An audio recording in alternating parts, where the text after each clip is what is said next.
Hello, everybody. I am Dave Solberg, the managing editor of the RV Lifestyle and Repair Community. Notice we have a little different name change that just happened recently, adding some more lifestyle into it, but I will still be doing the technical questions and content in the videos.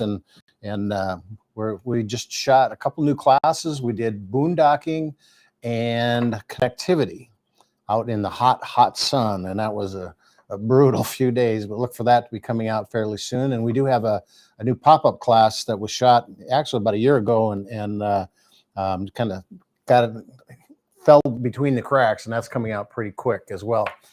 So what we've got, quite a few people that have brought in questions to begin with, and I know we have a download. One of the things on the site, learn how to winterize your RV with free videos. And they've got a link to those since we've got winterizing coming up. Whether you choose to do RV antifreeze or to blow the system out, there's a couple tips, and they'll make it a lot easier. So let's get started with Lance, who came in early about 2:45. He's wanting to know if the PowerTech power controller is to plug into the block heater. I've been told that I have power going to the wires, but the outlet does not work. Can these controllers go bad? Unable to find any information on them. Do they do more than just an outlet? Others have told me that this is something to do with TVs in the rig. Please help. And unfortunately, Lance, I am not familiar with the PowerTech power controller. I have not run into that as of yet. Hopefully, I'll be able to get a chance to get to some of the shows where the OEMs are showing something. This last year's been kind of, or 2 years, felt like I was stranded on a desert island. Deserted island? Well, I guess it would be. A desert island would be okay. I could get off of that, right? But I will do some investigating in that, and hopefully next month we will be able to find out a little more about it. One of the things that I'm not sure what kind of rig you have, so like I've never even known what the PowerTech controller is doing. Is it a converter? Is it a distribution center? You know, the block heater kind of leans me towards maybe a diesel pusher type program. But the other thing, if you would do this for me, is to post it on one of the social medias, whether it's the Facebook or whatever. We do have a team of technicians out there that can also help research, but I will dig into that a little more. And it's one of the things that I've found. I've been doing this since 1983, and it seems like every day I've come across something. I go, wow, what is that? And especially now, you see so much stuff that's for residential use and new technology and automobile, automotive stuff that's migrating into the RV industry because it's hot again. You know, for a while there, it was just dead, and so we didn't see a lot of new stuff coming in because it wasn't worth the R&D money. But sorry, I couldn't help anymore. But we'll dig into it. And hopefully I'll have something next week or next month when we do this, or we can get it on the social stuff and get a little faster. So Greg says, I have a 2013 Wildwood Heritage Glen fifth wheel, model 366BH. This is the first time that when my furnace goes to fire, there is no ignition. Blower works fine. Gas is not an issue, just no spark. This summer, I had to disconnect my CO2 sensor. Would that stop the igniter from working? I have one on order, but not installed yet. I was wondering if they were tied together. I don't believe the CO2, your carbon monoxide, I don't think it's CO2. I think it's CO sensor. Carbon monoxide is what it should be for. I think that just beeps. Now, the LP leak detectors in most of these were tied to the LP system that would shut off the LP lines. And I'm not sure what the code is to that, but I don't think that carbon monoxide sensor will do that. Most of the time what happens, and first thing I would check is, do you have LP in the system? Does your regulator work? And so you check this by turning on the stove or anything else that will run off of LP. The stove is stovetop is what I generally do. The other thing you got to look at is, do you have enough LP pressure in that system? And what that means is that, I see this happen a lot where they're out using the furnace, they're using a couple other things, maybe the refrigerator on gas, and the water heater kicks on, or something, they try to light something else, it doesn't work. And so they take it back to the dealership, and the dealer plugs it in. Everything is off at that point, and they go in and they try the furnace. So they try whatever it is that isn't working, and it works fine.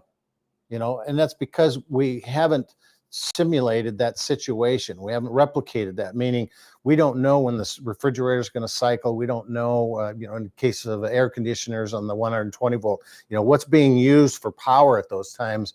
And you get into an isolated system at a dealership, and it's not the same. So that's where, I tell people, every single time you have an issue, look at what's happening around you. What's the ambient temperature inside? Is it cool? Is it hot? Is it day? Is it night? Or are you running on LP or 120 volt power? So the first thing I would do is I would look at that stove. Is it lighting? Do I have LP to begin with that's coming through my regulator? Light a couple other burners on it. And then also try something else like the water heater or the refrigerator on LP. Does that draw that flame down to the point where it's not supplying enough? You need 11 inches of water column. You can't tell that unless you have pretty sophisticated gauge and that you know what you're doing to pull that out and put it in. But checking that stove flame in that stove is just kind of a good first start to say, okay, it's supplying enough. It looks like it's working fine. So I know it's not the LP system itself. Then you go to look at the furnace, and I happen to have one right here. I'm going to pull out. I'm going to get my...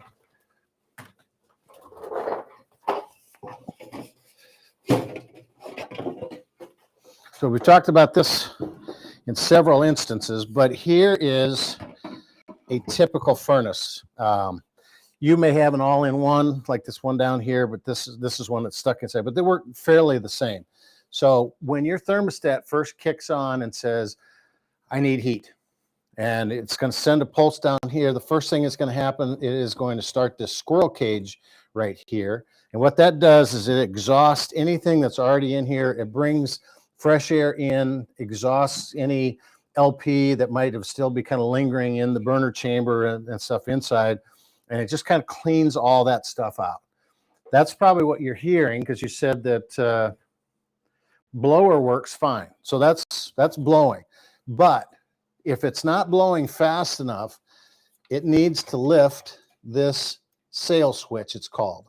So it's going to run in here and it's going to blow air. It needs to lift this up. So then that's going to say, yep, I have enough blowing power. I have enough airflow that I'm not going to get too much heat built up, or LP or pockets or anything that's going to flow really well. Now, one of the things I see a lot of times is that if you don't have enough battery power and you're saying in here, blower works fine, gas is not an issue, just no spark. The summer I had to disconnect the CO2 system. So now you didn't tell me if you were plugged in or not. And the reason I asked that is if you have sulfated batteries, and it's a 2013 Wildwood, so you evidently you don't have original batteries. I'm positive of that. But either way, if the batteries are sulfated, they could look like they're charged up, but the minute you put a load on them, they drop. And if you have low voltage, this fan isn't going to spin fast enough to lift this sail switch. It'll run forever, but it won't lift that switch to say, yep, I got enough power, open the gas valve, spark, light, everything. So that's the first thing I would do is plug it into 120 volt campground source, or get a battery charger on it somehow, or one of those jumper boosters. Just see if that makes a difference in that opening the valve and sparking. The second thing is, and you know what, I'm going to back up just a second. In conjunction with that, if you have any of your hoses inside or kinked, or if you have rugs over the vents or anything on the inside of that, that will also restrict the airflow going through, and then that sail switch won't be raised up because you're blocking the air. So check all those elephant trunks that are underneath your sofa, check, all your vents, make sure you have them all open so you have good airflow. The second thing then is on the backside is a limit switch, which is a temperature switch. So if this is getting really hot in this area in here, this temperature switch is going to say, don't open the valve, don't spark, don't do anything. This can be good, but again, if you have your vents covered and maybe they're not covered enough to not have the sail switch go, but they're backing up that heat back here, then that is going to also shut the system down. But since yours isn't lighting, this could actually just be bad on the backside, and that's pretty hard to get to. So you're going to have to, probably take this out unless you have a system where it's under a cabinet and you can open that up and get it to the inside. The other thing then is you get, if this goes fast enough, it lights this runs through and the air goes over through it. So the last part of it would probably be, and I don't think this one has, because if you got a fuse that is in your, you got a fuse that's in your distribution center, but typically if that fuse is bad, you're not going to get 12 volt to this, or you're not going to get the fan to light. The last thing is it could be this board, and you can take these boards out and have them checked. You just got to unhook everything, slide this out. A dealership can check it. Sometimes, a service center could check it, but those are the things that I would look for. And the majority of the time, it's either the 12 volt system or it's the vents being plugged.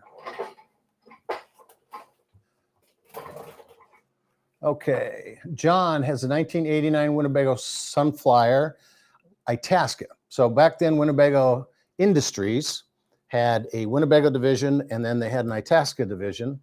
And the Sunflyer was a new model that came out in late 1988 that was kind of state of the art. It had specialized compartment doors and all kinds of fun stuff. And I spent over a year in an 89 Sunflyer traveling all over the country, training dealers. And I specifically, the Sunflyer, it was the white version with the blue interior. And I spent 6 to 8 weeks, I believe it was, out in Los Angeles, California, went down to Hollywood, Sunset Boulevard, and I parked in 2 metered parking spots. And when you let them expire, you'll get 2 tickets. So that's $100, little bit of a tip for you. But so, and he has renovated the inside. Everything seems good except the brakes. Master cylinder was 1/2 full. Any suggestions how to check for leaks? So 89 Sunflyer would have been on a, I'm pretty sure it's a Chevy chassis. 89 Sunflyer Itasca. I don't think the Ford, well, it's possible. Ford came out in 1988, I believe. It was really close to that. I don't remember the exact time, but either way. So you got a master cylinder. You got brake fluid in the master cylinder that goes through the tubing and gets down to the brake system. So when you push that, it pushes those brake pads in and out with the disc brakes. So, really it's a pretty simple system that it goes off of that reservoir, and there's 2 ports that go out, and then it tees off to that. I believe there's 2. So you got a connection there, and then it goes down through the engine compartment, and you've got T's that are connecting in those areas, because you've got basically, I think, and you didn't say what floor plan, so I think that only has 4 brakes, 2 fronts, 2 backs, because I do not believe the inside system has the disc brakes on it or not. But so anyway, most of the time that I've seen brakes on older systems like that leaking, the brake lines run all the way underneath in the chassis, and your chassis starts to rust, and you get your rocks and debris and stuff. You might have a kinked line, a pinched line. Somebody ran over a tire at one point. That could do a lot of damage underneath there. So about the only thing you can really do is, dry the thing off really, really good. Go in and pump the brakes several times, and then just get on a mechanic's creeper and go underneath and just follow those lines, and you'll have those compression fittings, and you should be able to just see that line and follow it all the way back to the brake, the drum, and hub in there and be able to find them. There's no real secret way of doing anything other than that. Johnny K said, we just bought a U. Must have gotten disconnected something. Okay. So, I see. Okay. The slide is stuck. He's got a little further down. We'll go to Diane Gibson first. She's got 2015 Lake Forest Rockwood trailer. Our small slide out stops opening just after a second, and then it won't close properly. So I don't know what slide mechanism the Forest Rockwood trailer uses. It's either a Schwintek or a rack and pinion that basically is gears that are going underneath it.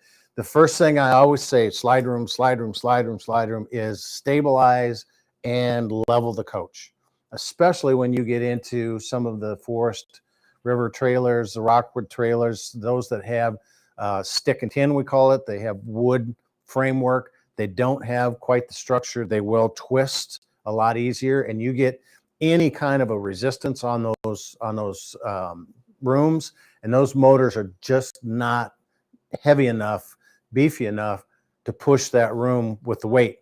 They're designed to sit on the rollers with no weight and resistance on those motors, and they're just supposed to glide in and out. So the first thing I do, and if you've got a unlevel coach and it starts to move a little bit as the unit goes out, then it's going to twist the frame, it's going to twist the sidewall, and you're going to have issues with it.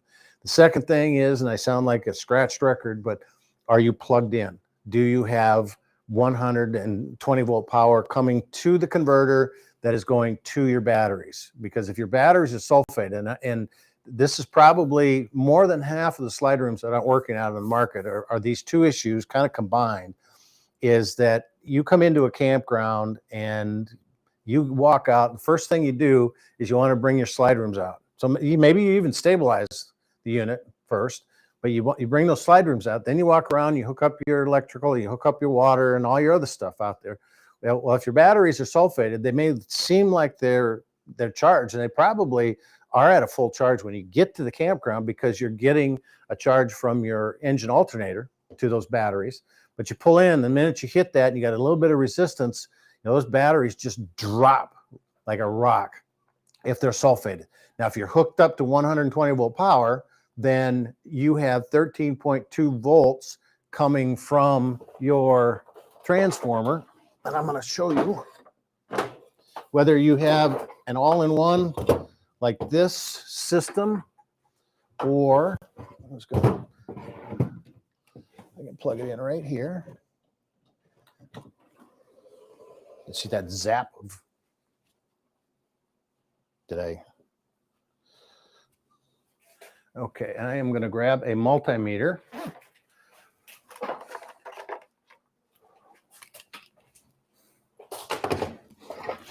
So what I would do is I would grab your multimeter, and you want to, come on, there we go.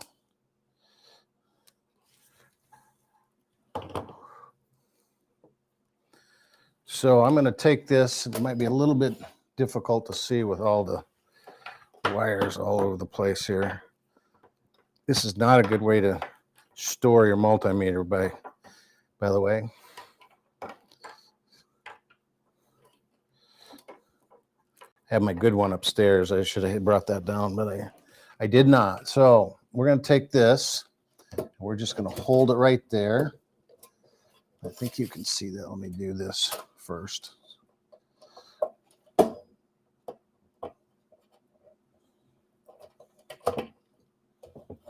Okay, I'm not getting any power out of this.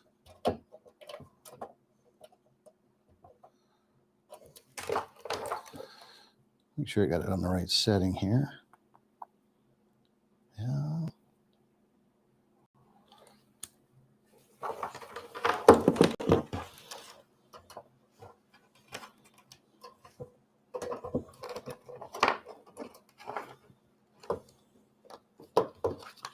$16. There we go. Got something to move there.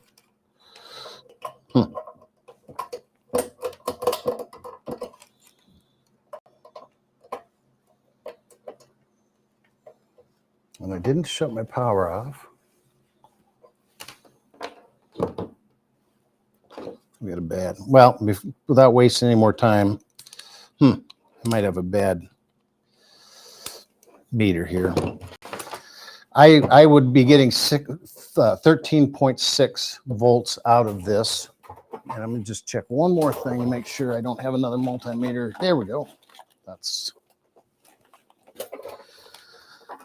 an old trusty one here.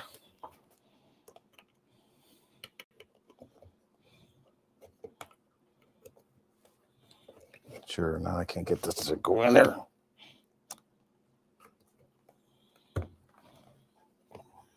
DC voltage.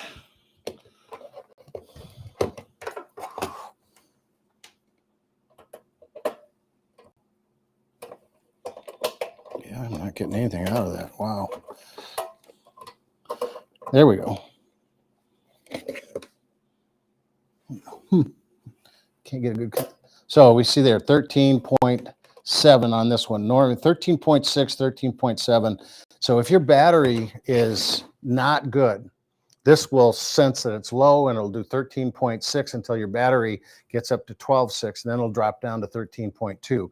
So that's the first thing that I always tell people is that if you are, I'm going to unplug this because it's drawn quite a bit off of this single panel here. If you have any kind of an LP or a 12 volt system that's needs to be have troubleshooting done to it, make sure your batteries are charged up, they're staying charged, they're not sulfated, that put a multimeter on, see if they're dropping down. So that's the first thing I would do, is just to make sure that I've got power, I'm plugged in. If it's still doing it, then I would suggest that you have to look at, is it misalignment? Do you say it doesn't close properly?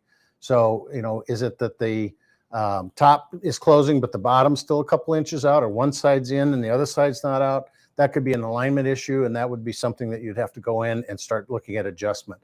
If it's a Schwintek version of it, then you've got two motors, and if you haven't synchronized those motors by keeping the switch on until that motor shuts off, whether you're extending or retracting, then they're going to get out of sync, and eventually you're going to have a problem with them opening up. So I would try those different things and just make sure that you don't have any resistance anywhere. None of the rollers underneath are binding or pinched up. I've seen them break before. No obstructions. So just make sure that that whole room can slide on its own. So back to Johnny K. So he started off, we just bought a 2021 Micro Mini. It's a 2108 TB, and our slide is stuck. So, and it goes on to say, we are the second owner. When previous owner had the slide fail only 2 months after buying it. Winnebago has a 3-year structural warranty only for the original owner. So the first thing, again, I would go back to that same, progression. You need to find out what kind of slide mechanism it is.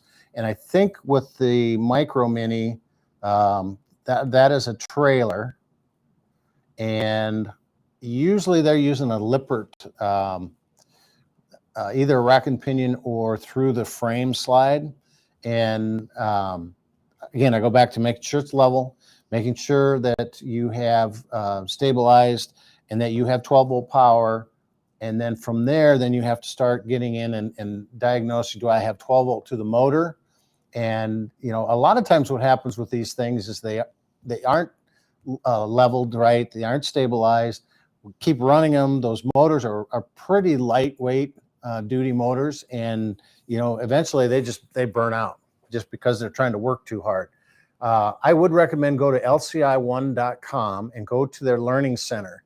They have videos on every single one of their slide mechanisms. They have troubleshooting, and then they have technicians that will help walk you through that whole thing. So without, those are the steps I'd take to start with. Make sure it's level, make sure it's stabilized, make sure you have 12 volt power, check the mechanisms. If it's stuck where it's at somewhere, is the motor trying to move in and out? And there's so many different mechanisms that if you can identify what you have, that's a great step in diagnosing. Okay, what then do I need to look for? Is it a cable slide? Is it the old quickie slide? There's so many different things. I liked it when it used to be HWH was the slide, and so you knew what you were looking for. And frankly, you very seldom ever had any problems with the HWH, but times have changed. Kenneth then has a 2020 Lance 2465 travel trailer. If traveling between campsites in sub-freezing temperatures, how do I keep the pipes from freezing? I see two options. Okay, then he was done. Winterize and de-winterize on the same day. So and the thing you have to look at, Kenneth, is that if you're going to be going in and out of freezing temperatures, the thing you need to protect is the freshwater lines. I can put RV antifreeze down in the dump tanks and not have to worry about those at all, but I just want to know where those lines are at. And a lot of times your lines are above floor level, so they're protected by an inside heater, but you don't want to be running a heater. I guess when you're traveling down the road, that would be more for motorized that has the motor aid in it. So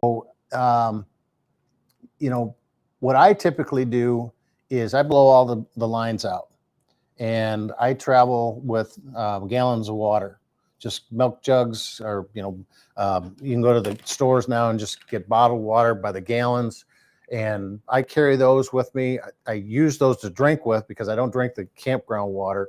But when we travel, we go out to Colorado a couple times a year, and we would go in the wintertime, and we would take just 6-8 gallons of that stuff. They keep it into the shower area.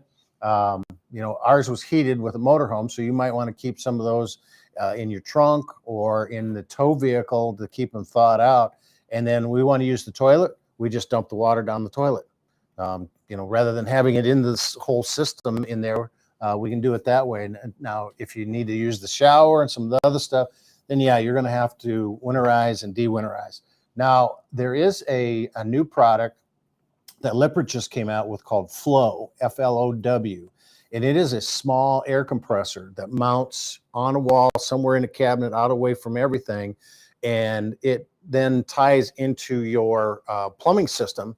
And when you want to winterize, you go in, hit the Flow, this little air compressor starts up. You just go open all the faucets, and it just takes a matter of minutes to do it. So, people that are going in and out of mountain areas that you may have, a freezing situation at one point versus the other is a quick way to do it. You don't have to run the RV antifreeze through everything and then dump it out. But again, keep in mind that, if you get a little creative, you can take some water in the portable jugs and use it kind of sparingly in different situations. John K says Lippert is upgrading the inverted in-wall slide system to a standard system. $1,162 to buy a replacement slide system from Lippert. Yeah, I'm told to drive over 100 miles. I have a dealer confirm that my slide is stuck. Yeah, I wouldn't. Okay, and that was Johnny. So his was okay. Well, Johnny, I would say that probably the best thing is to yours was stuck, right? Winnebago has 3-year warranty, and the other one, our slide is stuck. And I would venture to say you've probably talked with Winnebago, and they told you to go back to a dealer 100 miles away to verify that the room is stuck, and obviously it is stuck. I would say call Lippert. Go to lci1.com, go to their learning center, look through and find out which system you actually have. They have videos for actual tutorial certification for owners and technicians. I've gone through about 75% of them now, and they're fantastic.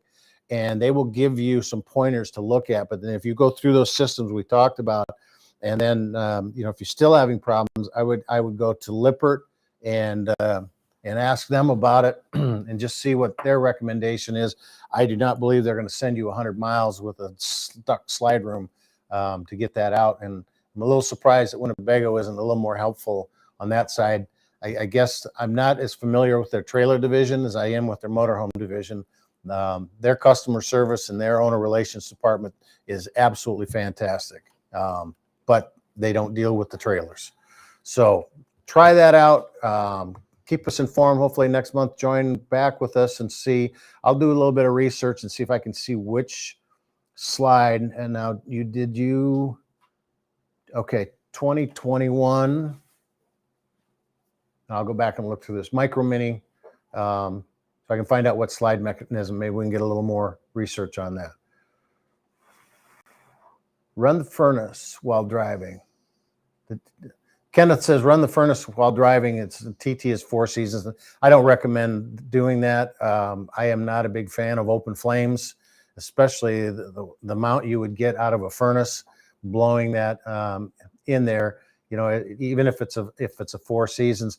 Now, something you might be able to do is look at getting some of the 12-volt heat tape and that, or a heat blanket that's 12 volt. Now that should be able to keep you running, or you can get an inverter that would run off a small inverter like that 700 watt that but you have to be able to get to where those are at. And a lot of your travel trailers have got some of the freshwater lines running underneath the floor, but above the false corrugated plastic sheeting or skirting, and it's not heated in there, and that's hard to get to. So it's going to be pretty difficult.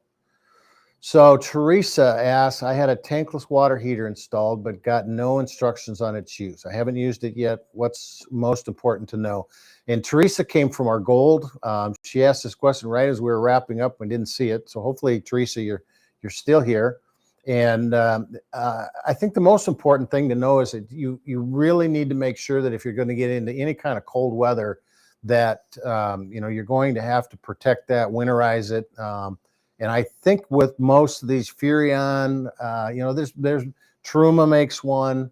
So you look into your owner's manual, or you can do a Google search and find the owner's manual. And Truma and Furrion both have some great products. If it is a Furrion, I would recommend going to lci1.com and go to their learning center again and go to that water heater. And they have a phenomenal tutorial on how that works and what to do for maintenance and upgrade, or the troubleshooting and that for it. So first thing I would, what's important, winterizing. The second thing that is important is, just having enough power supply with it. That they're, pretty foolproof. Christine says, I have a 2021 Thor 4 Winds Class C 30-foot. Is there any way to hook on an external propane tank to the internal system that can be disconnected and reconnected? Yes, there is. There's a product called Extend-A-Stay, and it is pretty much a quick connect type. So you could add a grill off of your existing propane tank that would be on board, or you can add a bigger tank. A lot of these people want to go to a place like your Class C, and you want to stay for an extended period of time. You can get a 40-pound tank, you can get an 80-pound tank, and that Extend-A-Stay will allow you to add. You just have to have the right adapters, whether it's a quick connect or a POL valve, which if you want to add an outside tank, then you would get the POL valve type, which is going to be,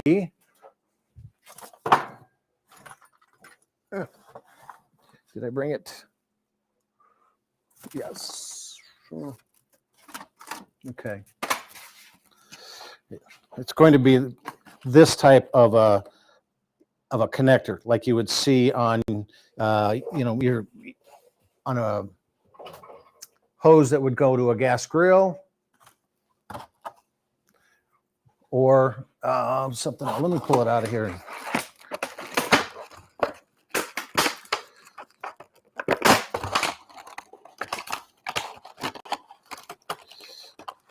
It sure wake the baby. There we go. So just a POL, they call it, type of connector versus the quick connect for grills. But you can get them either way, and you can adapt them either way too. So that's a nice piece to have.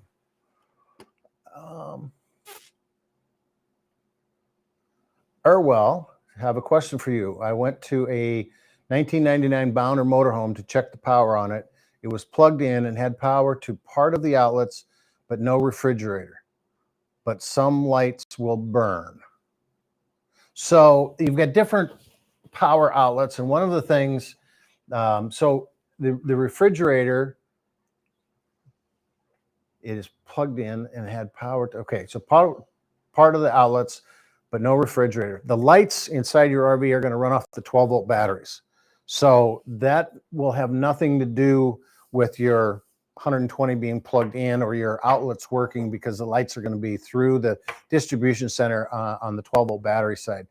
Now, the refrigerator and some of the outlets, you have some outlets in that rig that are GFCI protected and some are not. Now, RVIA has a code that anything that is close to, I believe it's 4 feet of a water source or maybe 6 feet, has to be on a GFCI outlet, and it's for protection. But the problem is they typically have one outlet, whether it's in the kitchen or the bathroom, that has the little reset button on it or test button, but the others are just what we call dummy plugs. They have nothing on it. They look like a regular outlet, but they're ganged to it. Originally, they should have had a sticker that said GFCI, but you got a 99 Bounder, that sticker's no longer there. So if that outlet trips in the bathroom, that breaker, or it goes bad, then every outlet that's ganged to that will not work. That's the outside outlet, that's the kitchen outlet, and a lot of manufacturers, and I think Bounder did this back in '99,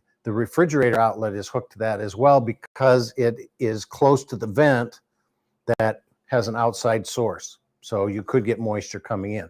What I would do is I would get a non-contact voltage tester.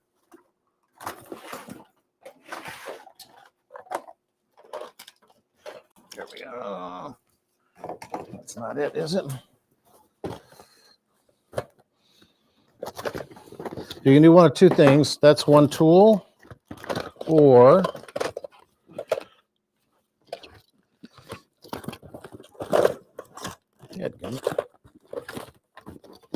there it is. There it is. Nope, that's not it.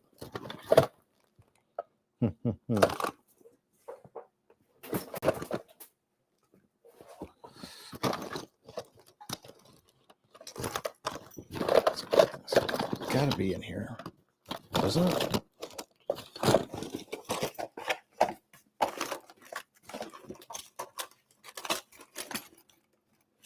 Well, instead of wasting a lot of your time, a non-contact voltage tester looks a lot like this. This actually is a cable power connector, but it's a pencil type deal that you would just go up and, you would go to an electrical outlet or line and just beep, beep, beep.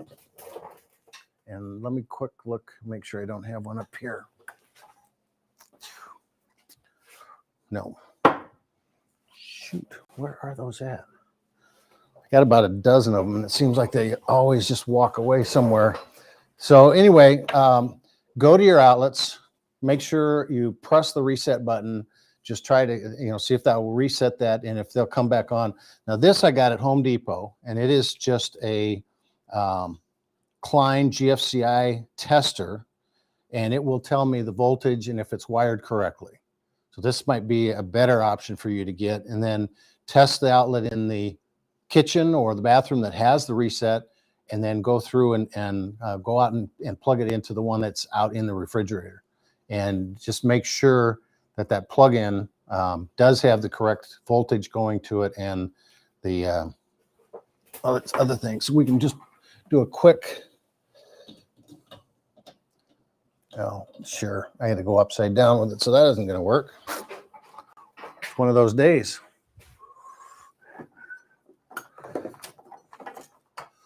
So I will just take a regular, no I won't.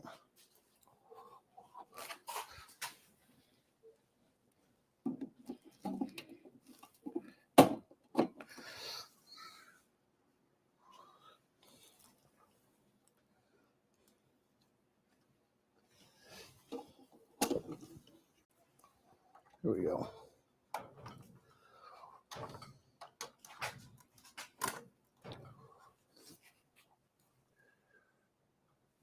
Okay, so that tells me it is plugged in correctly, that I'm getting the right power with the green, and I have a 121 volts coming out of this.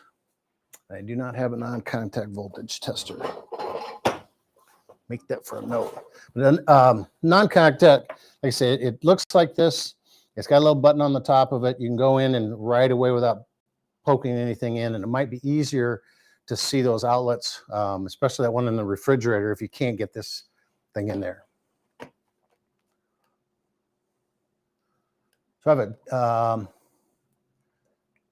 I have a 2022 Georgetown GT7 that came with an Air 360 Plus and a gateway. I have yet to figure out how to use the 360 or the gateway. TV reception is worse than my previous travel trailer without anything but a standard booster. I haven't been able to connect to the gateway that I know of. Any help would be appreciated. Well, so what he has is an Air 360.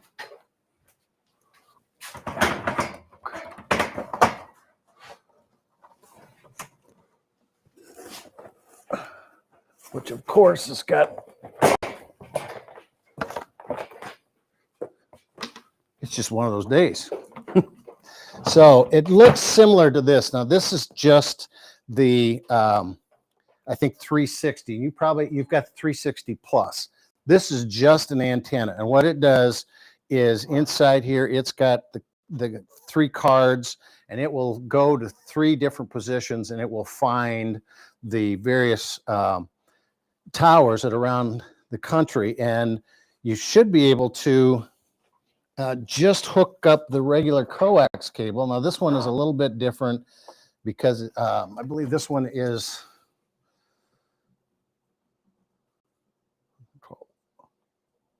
okay. This is not an 360 Plus, but it looks just like this. This one happens to be for Wi-Fi only, so it's kind of the pre-gateway predecessor. So you would hook that up, your 360. You need to have a 12-volt power source and a booster with that. So somewhere in your coach, you would have had a booster for your old antenna. I'm assuming that no, you 2022. So you probably came new from the factory. So I would anticipate that you have a booster somewhere inside your coach. And you said it was a Georgetown. So most of the time they're up in the front overhead somewhere, or wherever you're, the Thor we have out here is in the side compartment. There's a little receptacle that has a coax cable, and the booster is in that one. We put a 360 on that one and hooked it up. The next thing you have to do is to get any of your television channels up there. You have to go in then and turn on your television and do a channel search. And what that does is anytime you go into a new location, then it will find the different towers, and it'll have to go through the whole roundabout to find those towers, and then it will put those into your television programming thing to be able to do that. Then the gateway is the next portion of that, and that is a spot.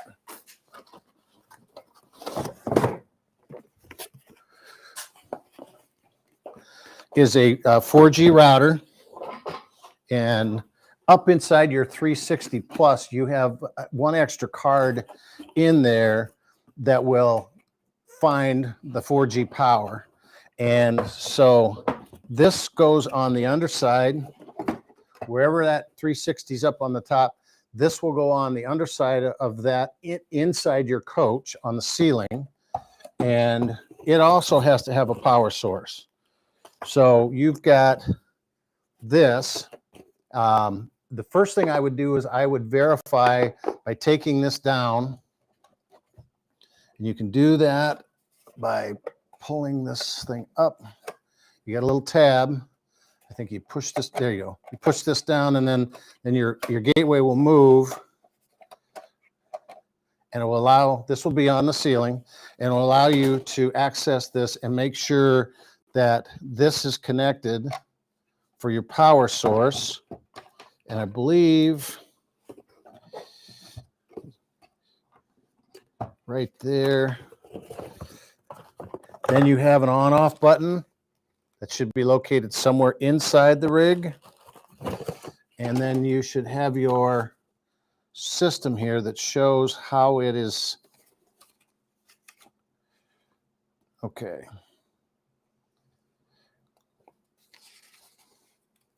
How it should be set up. So it shows you the cable system coming into your 360 plus, the power that is coming in. This red and black wire goes to there. Now inside of your RV,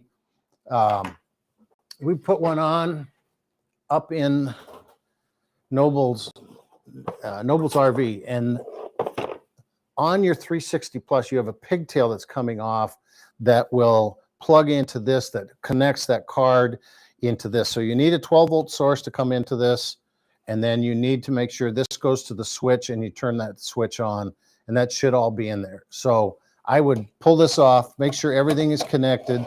The other thing, if it is connected, do that channel search. That should be able to get, if it all is connected. You can't just turn the TV on and expect to find channels.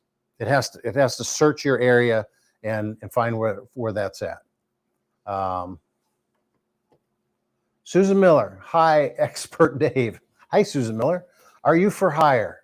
Well, it depends. I'm located in northern Iowa, so one of the things that we are working on, and hopefully we'll be able to get this out at some point, is an owner orientation program. I wrote the RV handbook about 10 years ago, and it's outdated, it's out of print, so it's hard to find.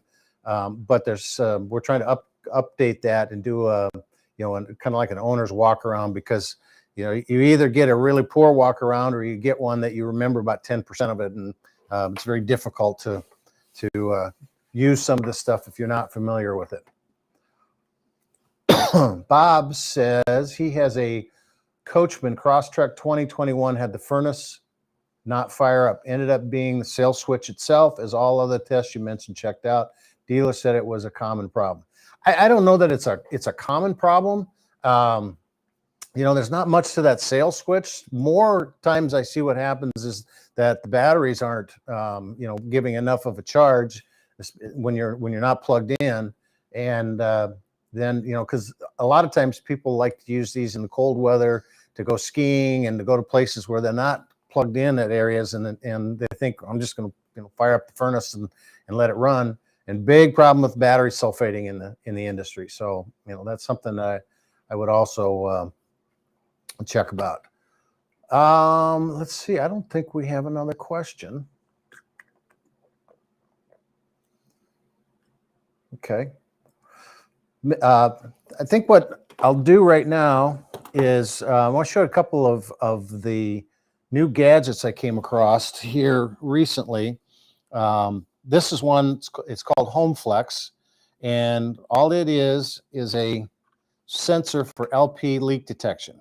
Rather than using the soapy solution or the LP solution on there, you just pop this off, and it has its own little sniffer, and it will go, and I put it around the gas valves, I'll put it around the different connections and stuff, and just make sure, and it takes about a minute, and it will then tell me if I'm safe or not safe. So we'll let that go for a little while as it's going along here. Showed you this tool. Like I say, I think this is a phenomenal, there you go, phenomenal tool. What I usually do with this is when I go to a campground, I plug into the campground source with my large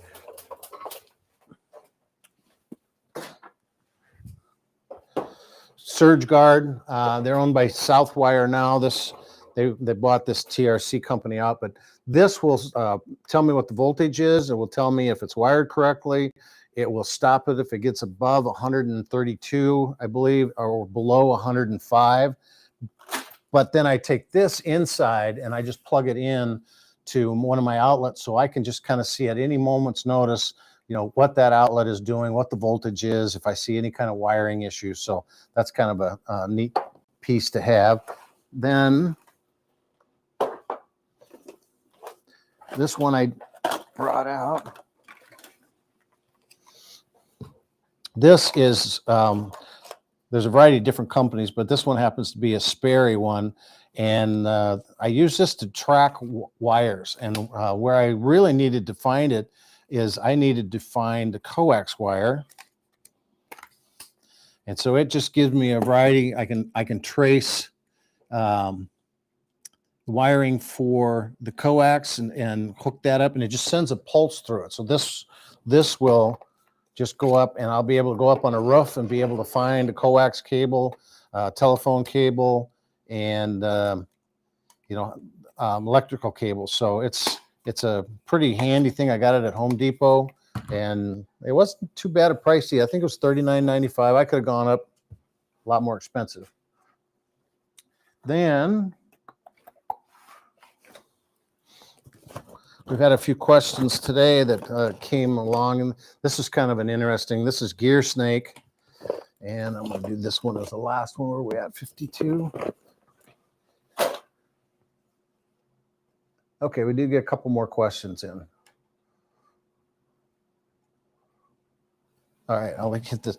This is Gear Snake, which is just a rubber coated wire. I can use it to tie things up. I can use it to tie up coax cable and a variety of things like that and put them in compartments. And I better not lose that. This is a anemometer, and what this will do, if I hit both of them, I believe it turns the...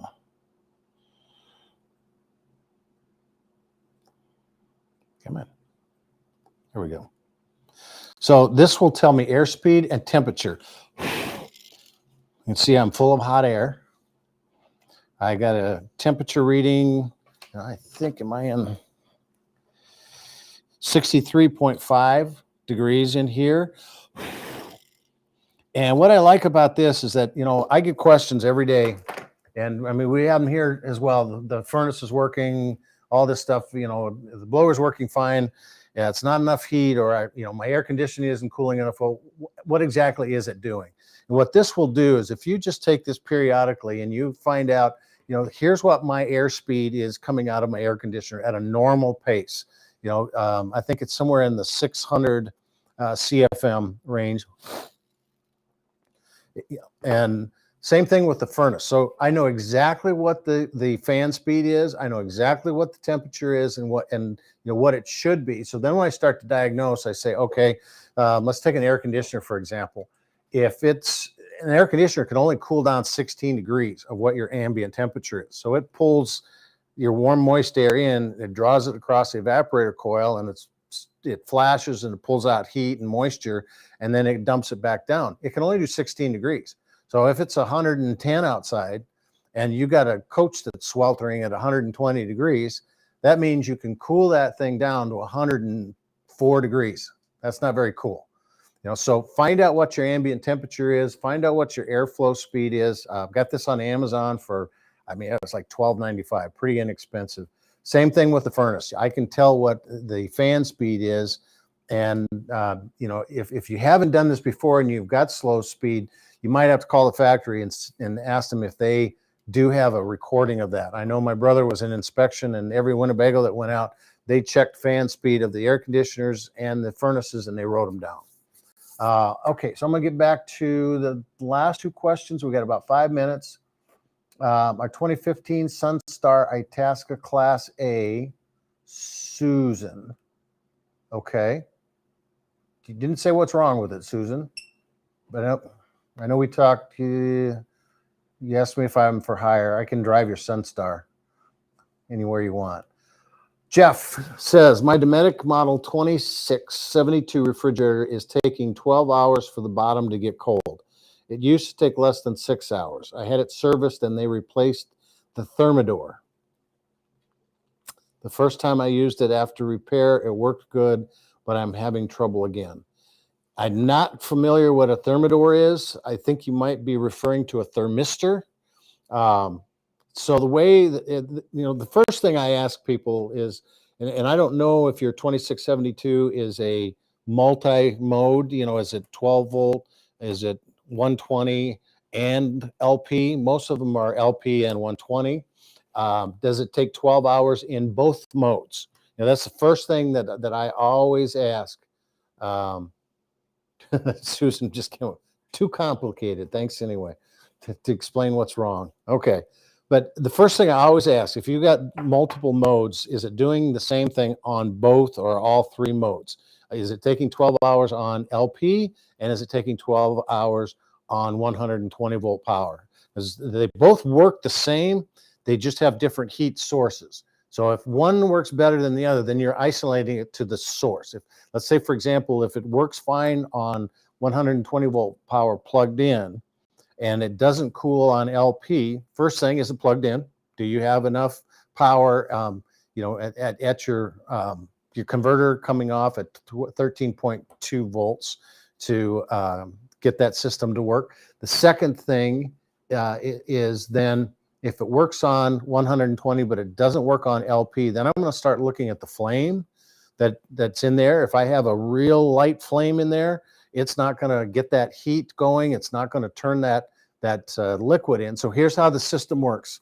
When I'm plugged to 120 volt, I have a heat element. It's on the side of the boiler assembly, and I have a rich mixture of ammonia, hydrogen, chromium sulfate, and water. And those come down into the boiler assembly, and that heat then just starts to percolate that stuff, and it turns to a vapor. Then it rises up the flue, the burner tube, and it gets up to the first stage, which is the evaporator coils, and it goes through the evaporator coils, and it literally draws the heat out of there. It flashes, very similar to the AC that we talked about a little bit before that. Then it turns back, there's chemical reactions, and it does the same into the lower. So if it used to do it within 6 hours, and they did replace the thermistor.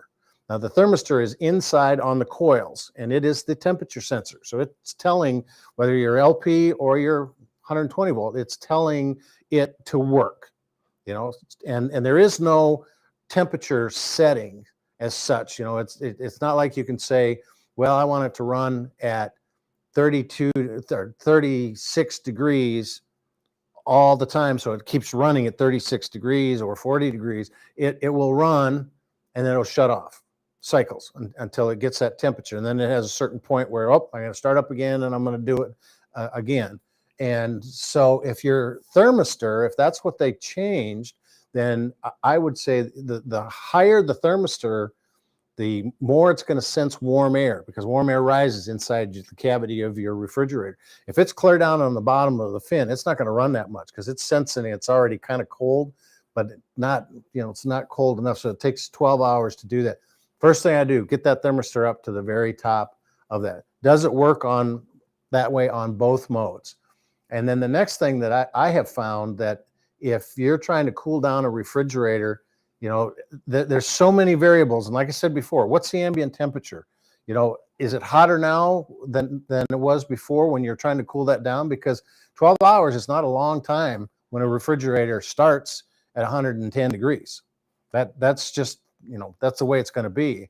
And especially if you start putting in warm food. So you got a warm refrigerator and warm food, it could take you 2 to 3 days to do that. So, you kind of look at the situation that you had, and how it was, the temperatures were at and what you were putting in there.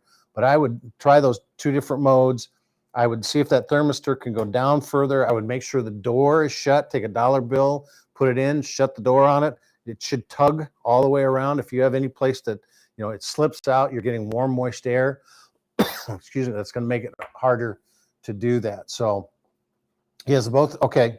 Jeff just came back and said, I have the same problem on both gas and 120 volt. So we can rule out, the mode of what it's doing, and then we can look at, that thermistor, and maybe check the vent on the top, look in the back, make sure everything in the back there is nice and wide open in there.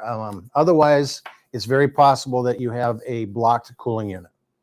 And that happens when you're running the unit out of level. Let's say you bring it to your house, you get ready to go on a vacation or a trip, and you're in the driveway, you got it plugged in, and since you're not sleeping in it, you don't level it.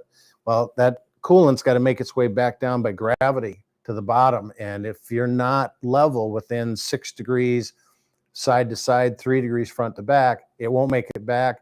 It'll pool in one side. If you hear a gurgling, that means you've got a blockage somewhere and it's gurgling back down in. So those are the things to look at.